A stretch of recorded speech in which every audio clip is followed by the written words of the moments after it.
One Tuesday morning, I opened my secret offshore account. Where $420,000 was supposed to be, it just showed $0. My own mother had stolen every single dollar, handed it to my deadbeat brother, looked me in the eye, smiled, and said, "You'll be angry today, baby, but tomorrow you'll thank me." Back then, I had no idea. She didn't just steal my money.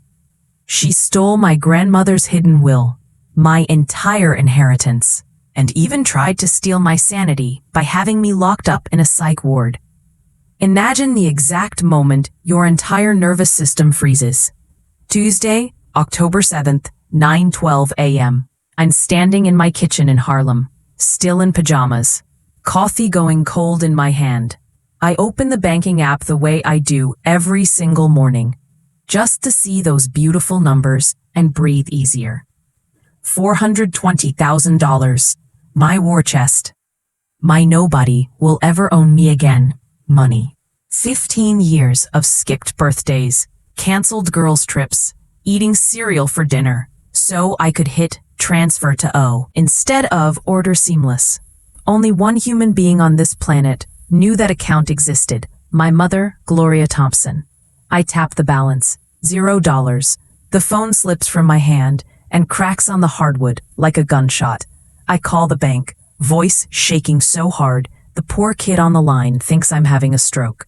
He reads the transaction log like he's reading my death sentence.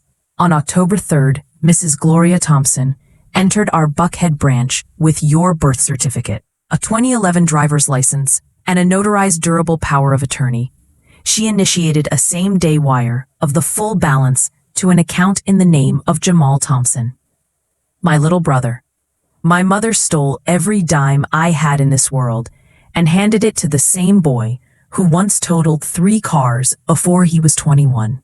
I dial her number with fingers that won't stop trembling. She answers singing. Actually singing. "Hey, baby girl." I can't even scream yet. My throat is pure fire. "Mom, what duh?" A pause. Then the smile in her voice turns razor sharp. Jamal was 2 days from losing the house, Eve. The bank was at the door. "I saved my son. You're the strong one. You always land on your feet. One day, baby, you're gonna look back and thank me for teaching you family comes first." I drop the phone. The room tilts. I slide down the cabinet until I'm sitting in coffee and broken glass. And for the first time since I was 9 years old, I cry like someone is ripping my ribs open one by one. "Hi, darling. I'm Eve. Come sit close. Let me tell you what real betrayal tastes like. Because the story only gets darker, uglier, and so much sweeter from here." Chapter 1. The Princess and the Pack Mule. Gloria Thompson raised us like a queen with one heir and one workhorse. Jamal was the heir. I was the mule. Every report card I brought home with straight A's earned me a pat on the head and, "That's nice, baby. Now go help your brother with his homework."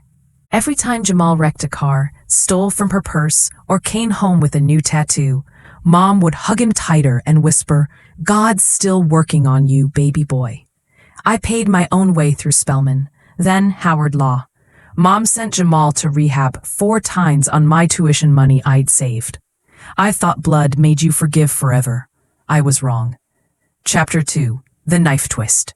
I flew to Atlanta the next morning. Mom opens the door in lavender church silk, arms wide, perfume choking me. "Eve, baby, you look thin. Come eat." I slam the bank records on her marble counter so hard the glass rattles. She glances, sips her sweet tea, and smiles the same smile she used when Jamal was 8 and broke my collarbone by accident. "Family looks out for family, Eve. You'll rebuild." Then, slow as poison, she slides a crisp folder across the table. A brand new will, notarized 3 weeks ago. Every brick of the house we grew up in, every acre Daddy left. Every dime in her accounts, 100% Jamal. My name isn't even mentioned. Like I was never born. That night, I sat on the porch of the house I helped pay the taxes on for 20 years and felt the knife twist so deep I tasted blood. Chapter 3: The Buried Will. I hired Marcus Okeke, forensic accountant, meaner than a junkyard dog. 2 weeks later, 3:17 a.m., my phone rings. Eve, sit down. Your grandmother Ruth's 1998 will just surfaced in a cold case probate file. Everything, the land, the rentals, the mineral rights in Alabama, left to the granddaughters only. Your mother checked the original out of the courthouse archive the day after the funeral, and it never came back. Signature on the withdrawal slip, Gloria Marie Thompson. 27 years. She buried my birthright while I was still grieving at the funeral in my one black dress from Macy's. Chapter 4: The Real Reason. While I was digging graves, Jamal was digging his own. The house wasn't just behind on payments. He'd pulled 3 secret home equity lines, blown $180K in Miami poker rooms, and owed a man named Big Dre $400K at 20% a week. Mom didn't save the house. She bought Jamal 30 more days before Dre started breaking bones. Chapter 5: The Psych Ward Gambit. November 9th, 3 days before the emergency probate hearing. 2 deputies knock on my hotel door. Ma'am, we have an emergency order of detention for psychiatric evaluation. Signed by Gloria Thompson, RN, retired. Reason: daughter exhibiting acute paranoid delusions, threatening family members, danger to self and others. They wanted me drugged, locked into Calb Medical for 72 hours, long enough to miss the filing deadline and let their forged will stand forever. I spent 6 hours in a paper gown, barefoot, shivering, whispering to myself, this is what crazy feels like when you're actually sane. At hour 7, Judge Aisha Carter, my Howard roommate, made one phone call.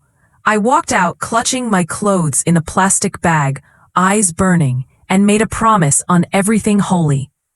I will burn this bridge and dance on the ashes. Chapter 6: Judgment Day, November 12th. Probate courtroom. Mom in her royal purple suit and Sunday hat. Jamal sweating through a cheap blazer, eyes darting to Big Dre's enforcer in the back row.